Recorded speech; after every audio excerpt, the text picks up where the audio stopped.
Hello everyone. तो हम आज बात करने वाले हैं खेसारी लाल यादव जी और रितु चौहान का एक बहुत ही बेहतरीन सॉन्ग के बारे में, जिसका पोस्टर आ चुका है और फुल वीडियो सॉन्ग का रिलीज डेट भी आ चुका है। और इस गाने को लिखे हैं कुंदन प्रीत जी और इसमें म्यूजिक दिए हैं रोशन सिंह जी।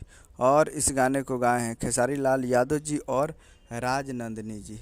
जो कि आपको स्क्रीन कवर दिखाई दे रहा है, जिस सॉन्ग का टाइटल है बहनी के प्यार, जिसका टाइटल है बहनी के प्यार। और वीडियो में खेसारी लाल यादव जी और रितु चौहान जी, फिट में रितु चौहान जी। और ये बहुत ही बेहतरीन सॉन्ग है और ये रक्षाबंधन के शुभ अवसर पर इस गाने को रिलीज़ किया जा रहा है और ये बहुत ही अच्छा है।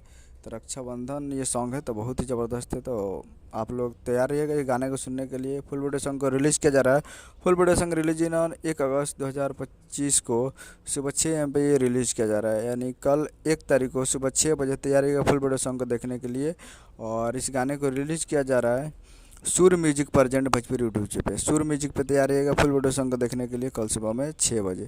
तो यही है बैठ हमें वीडियो चैनल को सब्सक्राइब कर बेल आइकन कैसे कैसे यादव जी के लेटेस्ट सुनाते हैं वीडियो को लगे चैनल को सब्सक्राइब करें। मिलते हैं अगले वीडियो में। जय हिंद, जय भोजपुरी।